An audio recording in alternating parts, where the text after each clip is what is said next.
de nos animaux. J'ai Illustrator du vert ici, et j'aimerais parler premièrement de comment préparer les images, parce qu'évidemment, on va créer une animation semblable à celui-ci. Tu peux voir qu'on a des composants qui bougent pour le renard. Il y a une stratégie très spécifique pour faire des mouvements comme ça, parce que l'idée, c'est que ces animations ici font partie du symbole qui est le renard. Okay? Ce n'est pas comme si on était en train d'animer les différentes composants sur différentes lisières dans la ligne de temps primaire. Ils font toutes partie, puis si je te montre la lisière ici, tu peux voir que mon animation, c'est une lisière qui s'appelle renard, puis juste une boîte, right? One frame. C'est tout inclus à l'intérieur de cet objet-là. So, si je double-clique sur l'objet qui est le renard, vous voyez maintenant que j'ai des lisières qui créent le renard entièrement, ou tu peux voir les lisières qui sont les composantes du renard. Si je retourne ici, tu peux voir Scene 1, on est à l'intérieur de la première scène, on est à l'intérieur aussi du renard. Ça, c'est le symbole du renard. Si je vais dans Library, tu peux voir qu'on a renard devant, so front view, essentiellement du renard. Ça, c'est l'animation. Si je pousse play ici, tu peux voir que ça joue la petite animation. So, il y a une différence ici. Puis la différence est simplement qu'on est habitué à faire des animations où on fait déplacer des objets sur l'écran primaire. Ça se fait sur la ligne de temps primaire, la ligne de temps qui appartient à la première scène. Mais on va commencer maintenant à développer des animations où on a plusieurs lignes de temps qui sont séparées. Okay? Different timelines, separate timelines pour différents objets.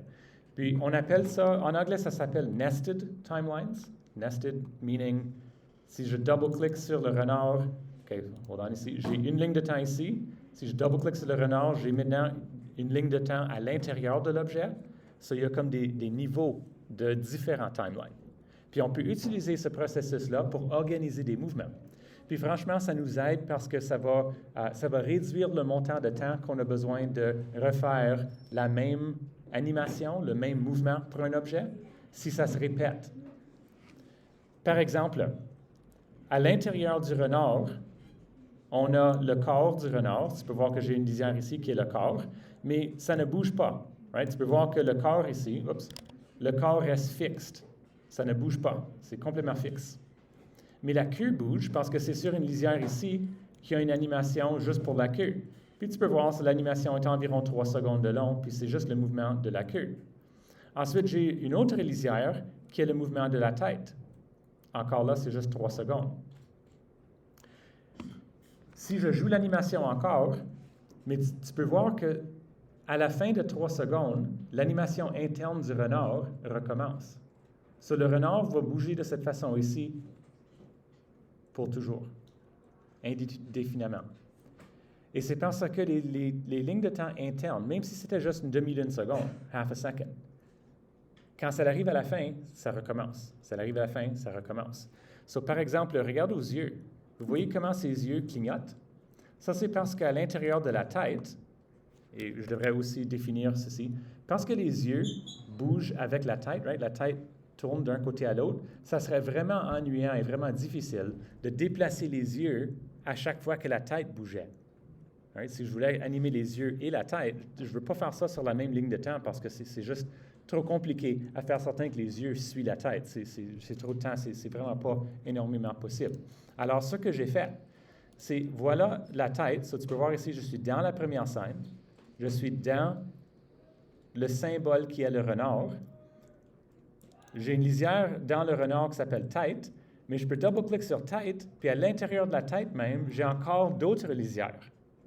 So, nested veut dire comme j'ai des objets dans des objets dans des objets. Et à chaque lisière, je peux ajouter une animation. Je connais ça semble un peu confusant, mais c'est une façon vraiment, vraiment utile à organiser tes animations. Ça, c'est juste une explication de quelque chose que j'ai déjà créé la période passée, mais on va en créer un deuxième de scratch, juste pour que tu peux voir comment est-ce qu'on construit un objet comme ça.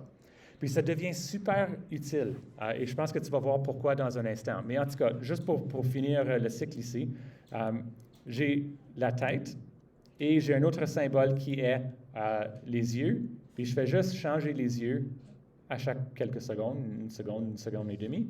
Et puis, ça donne l'effet que le renard clignote les yeux.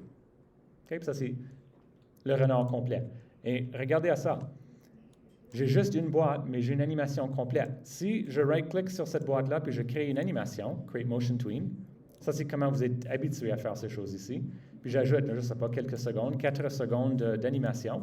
Puis je dis, hey renard, tu vas bouger d'ici au début et tu vas venir à l'autre côté ici, disons, je ne sais pas, cette position-là. Et puis maintenant, quand je joue l'animation, le renard glisse, comme vous êtes habitué, right? Comme vous bougez la balle, vous avez bougé les bâtons, vous avez bougé des différentes choses dans vos premiers quelques animations, mais tu vois que les animations internes continuent à jouer. So, si tu avais un animal qui, comme on va faire, comme un oiseau, qui se bat les ailes, on ne veut pas avoir besoin d'animer un cycle d'ailes plus qu'une fois pour faire voler l'oiseau. Question? Comment est-ce que tu construis ou fais l'animal? Est-ce qu'il y a juste une photo? Oh, je vais vous montrer ça maintenant. On va exactement faire cette transition-là maintenant. Oui. Comme comment préparer l'image, quelles composantes, comme stack les lisières ensemble. Toutes ces choses-là, on va les faire maintenant. OK, ça c'est juste essentiellement le but. Qu'est-ce qu'on essaie d'accomplir? Alors, passons maintenant, je vais commencer un nouveau document, je vais juste faire File New. On va commencer un nouveau document, ça c'est pour un oiseau qu'on va créer ensemble. Alors voilà, il n'y a rien de spécial de ce document ici, c'est juste le document qui est l'oiseau. Je vais commencer par sauvegarder. Je vais appeler ça oiseau. Et maintenant, je vais retourner à Illustrator. So, voici les composantes que j'avais pour le renard. Tu peux voir que j'ai la tête séparée du corps, right? Le corps est séparé. J'avais la queue, encore une fois, séparée, parce que ça va se déplacer. Et puisque les yeux changeaient aussi, j'ai dessiné les yeux séparés du restant. So, tu peux voir que la première chose importante dans ce projet ici, c'est que vous dessinez les composantes qui bougent comme des objets séparés du restant. So, si vous avez, disons, un animal que tu désires utiliser où la tête fait partie du corps, it's all one object, tu veux les séparer. Okay? Puis c'est possible qu'il va falloir redessiner certaines composantes pour qu'elles soient séparées. Maintenant, la seule qu'on va faire maintenant, c'est cet oiseau ici. So, regardez, j'ai une aile. Ça, c'est l'aile. Disons que je vais bouger ça. Quand on va faire voler cet oiseau ici, OK? Puis ce qu'on va faire, c'est l'aile va se battre comme ça. Elle va monter. Et quand l'aile arrive ici, on va placer cette aile ici, parce qu'on peut voir le plumage du haut. Okay, on va remplacer l'aile, puis on va faire descendre comme ça. So, il va y avoir deux parties avec cette aile-là, pour qu'on peut voir le dessous et la partie dessus. So, dessus, dessous. Ces deux composantes-là vont faire une aile. Il y a un cycle d'aile. On va aussi déplacer les deux pattes qui vont être comme ici, plus ou moins. Ils vont bouger juste un petit peu. Et on va aussi, j'ai dessiné l'œil ici, comme un objet séparé. Oups, oh, j'ai deux copies. Nice. Delete. There we go. So, j'ai dessiné l'œil séparé pour qu'on puisse faire clignoter l'œil pendant que l'oiseau vole. OK, so commençons. La première partie, fais certain d'avoir les composantes qui bougent complètement séparées. OK, so ton dessin devrait regarder quelque chose comme ça, où tu as un corps, tu as les composantes qui bougent, tu as peut-être les yeux séparés, peut-être les jambes séparées. Si c'est un robot, puis les roues devraient être séparées, etc. Alors, vous commencez par prendre juste le corps. Ça, c'est tout groupé ensemble. Ça, je vais faire Copy. Je vais retourner à Animate. Je vais faire Paste. Puis voilà, j'ai maintenant le corps de mon oiseau. Et je vais commencer par créer un symbole, parce que toutes les composantes de l'oiseau vont être dans le symbole qui est l'oiseau. So, je vais commencer Convert to Symbol. Oiseau. Puis ça, dans ma bibliothèque, tu peux voir ici, right? Je peux mettre plusieurs copies de cet oiseau ici sur la ligne de temps parce que c'est dans ma bibliothèque. OK, je vais les enlever. Mais puisque c'est dans la bibliothèque, je vais pouvoir utiliser cet oiseau-là plusieurs fois. So, on pourrait avoir comme tout un grand groupe d'oiseaux qui volent. Puis on a juste besoin de l'animer une fois. Le mouvement qu'on va créer, j'ai mis ça sur Classroom, ça devrait paraître un peu comme... On va essayer de créer quelque chose qui paraît comme ça, essentiellement. Peut-être un peu mieux que celui-là, parce qu'on va faire clignoter l'œil, on va faire bouger les pattes. Puis aussi le corps, on va faire monter et descendre le corps juste un petit peu. Okay? Juste monter un... Parce que celui-ci, tu peux voir, quand l'oiseau vole, évidemment, le corps devrait bouger un peu aussi à mesure qu'il bat les ailes. So, on va essayer de créer une animation assez réalistique. Alors, voici. So, j'ai créé un symbole pour l'oiseau. Si je double-clique sur ça, je suis maintenant, tu peux voir, ça dit Scene 1, oiseau. Je suis à l'intérieur de l'oiseau maintenant. Je vais nommer ça premièrement corps, c'est le corps de l'oiseau. Et je vais créer une petite animation pour ça. Right-click, Create Motion Tween, très courte, c'est pas nécessaire que ça soit long. Puis ce que je vais faire, c'est peut-être plus long. Ouais, une seconde, c'est probablement assez. Au milieu de mon animation, je vais juste prendre le corps, puis je vais la monter juste un petit peu. Pas beaucoup, juste un peu.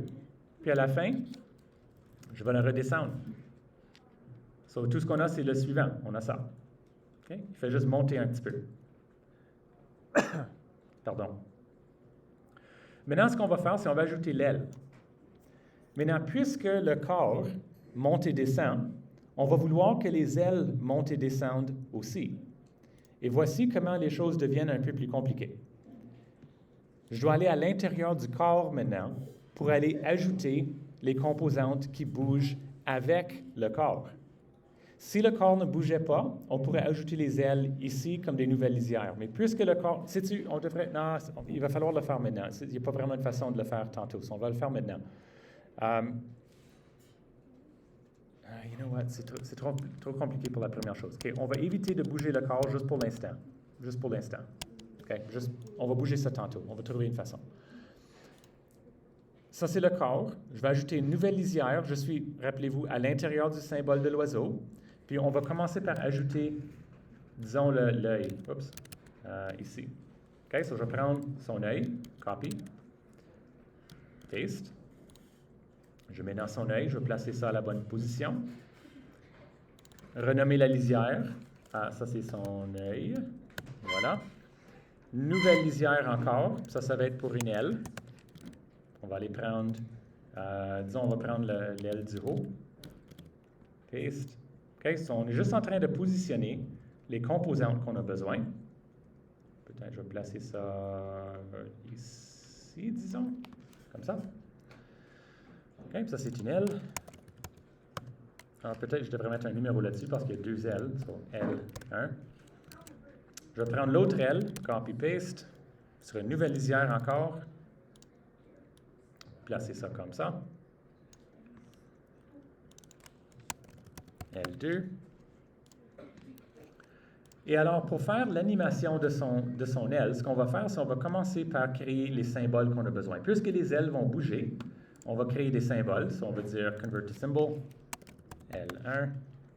Prendre celui-là, Convert to Symbol, parce que rappelez-vous, les règlements d'animation, c'est si ça bouge, c'est sur une lisière seule. So, j'ai une lisière pour chaque objet qui va bouger. Deuxième règlement, si ça bouge, ça doit être un symbole. So, on vient de créer les symboles. Peut-être on devrait faire ça avec l'œil aussi pendant qu'on est ici. Convert to Symbol. Hey. Et troisième chose, si ça bouge, ça doit être un motion tween. OK, so faisons cette partie-là maintenant. Ici, pour la première aile, je vais dire Create Motion Tween, puis tout le cycle va se faire dans une seconde. OK? So, elle va se battre les ailes une fois par seconde pour l'instant. On peut toujours changer la vitesse tantôt. Mais pour commencer, on va juste garder l'animation à une seconde. So, au début, cette aile ici, on va prendre l'outil de transformation. Je vais bouger le centre de transformation ici. So, au début, cette aile ici est plus ou moins invisible, comme ça. Et cette aile ici va commencer en haut. Puis on va placer ça comme ça. Créer une animation pour celui-là aussi, Create Motion Tween, parce que, évidemment, ils bougent ensemble. Et ce qu'on va faire, c'est rendu à,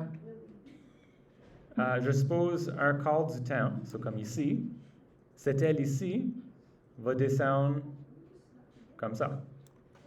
Non seulement ça, à mesure que ça descend, on va avancer au milieu du temps, puis on va prendre l'autre aile qui était cachée, puis on va la descendre. So, voici ce qu'on a. L'aile descend pendant que... Oh! Moi, j'ai manqué quelque chose ici. Celui-là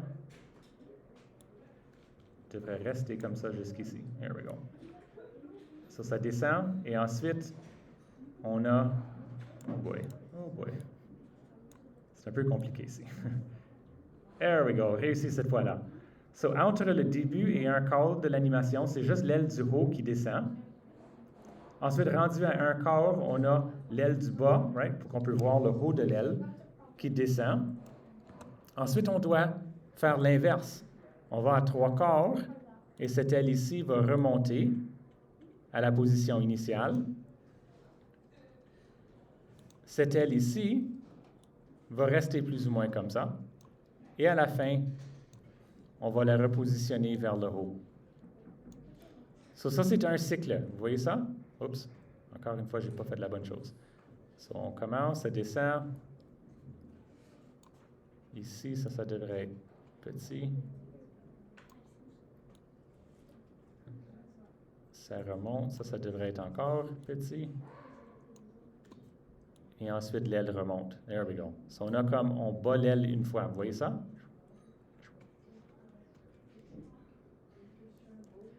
Maintenant, ce qu'on va faire, c'est qu'on va prendre le corps, parce que le corps devrait exister pendant le même montant de temps. Je vais tirer à la fin d'une seconde. Oups, j'ai manqué. À la fin d'une seconde. Puis ensuite, je vais le retirer au début. C'est juste une façon facile à remplir le temps, la seconde complète, avec le corps.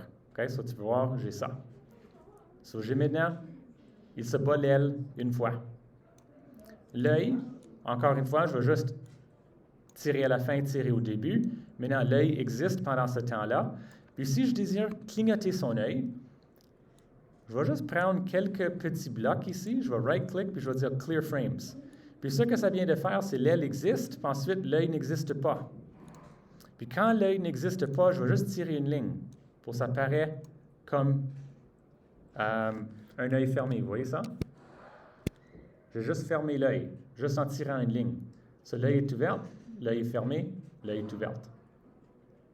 Puis ensuite, peut-être ici, on va juste faire la même chose. Peut-être deux frames cette fois-là. Right-click, Clear Frames. L'œil disparaît. On prend une ligne, on tire une ligne, juste pour simuler comme si l'œil ferme. Vous voyez ça? Puis on peut commencer à ajouter de plus en plus de lisières pour cet oiseau ici. Par exemple, on a deux autres lisières à ajouter. Right? On a deux pattes. So, patte 1. Oh, ce n'est pas nécessaire que je les nomme parce que ça va s'effacer anyway. So, je vais copier une patte. Puis en fait, franchement, c'est la même patte. Alors, on va juste utiliser le même graphique deux fois. Paste. OK. So, je mets dans une patte. Non seulement ça, mais quand je la place ici, je vais la mettre derrière le corps pour que ça paraisse plutôt comme ça. Right-click, Create Motion Tween. Et puis, je vais repositionner le centre de rotation. Et peut-être tout ce qu'on va faire, c'est juste mettre au milieu ici. Prendre cette patte-là, faire une petite rotation. Puis ensuite, à la fin, remettre la rotation horizontale pour que ça bouge un peu comme ça. Puis évidemment, on a deux pattes pour un oiseau, so on devrait peut-être mettre la deuxième patte. Alors, on va aller sur lisière numéro 6, paste.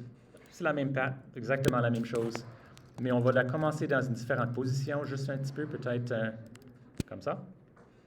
Puis celui, oups, j'ai mis la méchante place ici? Non. Qu'est-ce qui est arrivé? There we go.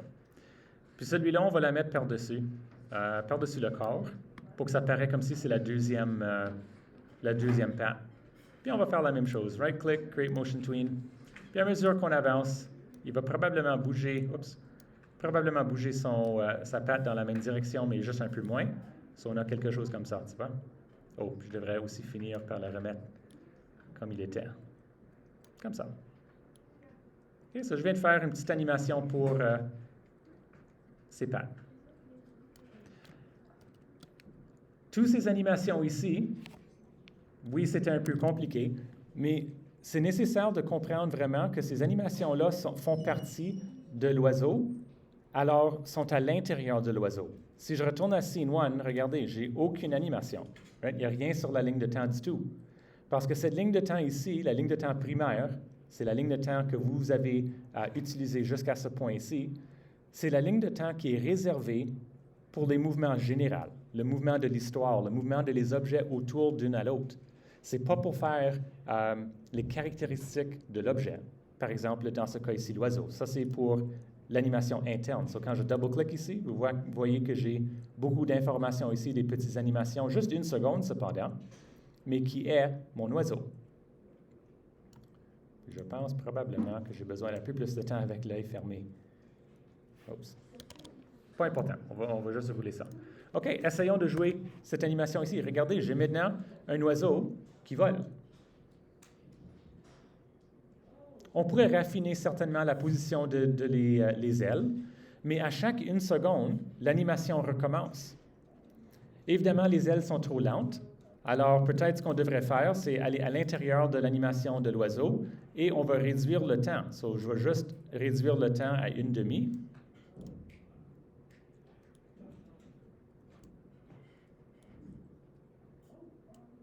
Puis je vais enlever cette partie-là. OK, so j'ai juste réduit le temps pour l'animation interne, puis je vais le jouer encore. Maintenant, j'ai un oiseau qui bat les ailes un peu plus rapidement. Vous voyez ça? Et j'ai aussi un œil qui clignote. So, je commence à avoir quelque chose de plus intéressant. Maintenant, pourquoi est-ce qu'on voudrait faire cela? Bien, regardez je suppose l'avantage. C'est ça le mot, l'avantage. Ça, c'est un oiseau ici, oiseau 1. Si je commence cet oiseau-là à l'extérieur de l'écran et puis je crée un motion tween de, je ne sais pas, 3 secondes, 4 secondes, disons 3 secondes, puis après 3 secondes, il est sorti de l'autre côté de l'écran. Bien, le mouvement interne se répète plusieurs fois. Le mouvement interne, c'est seulement la moitié d'1 seconde. Mais ça se répète 1 fois, 2 fois, 3 fois, 4 fois à chaque demi-seconde. Même si mon animation est un peu plus longue, tu peux voir que ça paraît comme si l'oiseau vole. Je dirais encore une fois que les ailes ne bougent pas assez rapidement, so je peux double-click. Je peux réduire encore le temps, right? Peut-être on va aller très court cette fois-ci. J'espère que c'est assez. Oui, OK, c'est mieux ça. OK, on va faire battre les ailes très rapidement maintenant.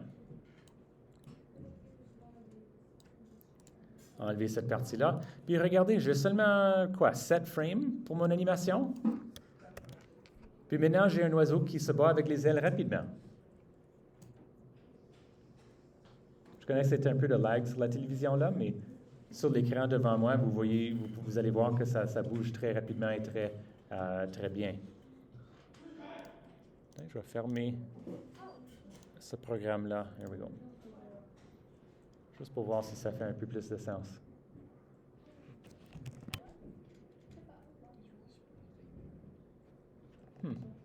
Juste les deux? Weird. Huh. OK. So, en continuant, juste une dernière chose que je veux vous montrer avec ça, puis ça c'est, avec cette animation ici, on peut créer beaucoup de différents oiseaux. Par exemple, si on voulait aussi avoir plusieurs oiseaux dans l'arrière-fond, je vais créer une nouvelle lisière, puis je peux juste prendre oiseau de ma bibliothèque, je peux tirer ça directement sur l'écran, je peux changer la taille, je vais créer un motion tween, puis je vais peut-être le déplacer d'ici à, je ne sais pas,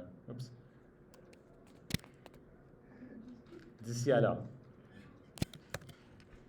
OK, so maintenant j'ai 2 oiseaux qui bougent. Mais à cause que ces animations-là sont à l'intérieur de le symbole, je n'ai pas besoin de refaire les animations. Je peux réutiliser les symboles plusieurs fois dans mon animation. So, c'est vraiment ça le but. C'est ça l'utilité de cette stratégie ici. C'est super utile. Je vais en commencer une sur ce côté ici aussi, juste la renverser, peut-être réduire la taille encore un peu. Et puis cette fois ici, créer un motion tween. On sort de l'autre côté. Puis il va croiser peut-être complètement cette fois ici. Okay, so tu peux voir, j'ai beaucoup d'oiseaux qui volent maintenant. Et c'est ça vraiment l'utilité des lignes de temps internes. En anglais, c'est nested timelines. C'est super utile, c'est nécessaire pour des animations complexes.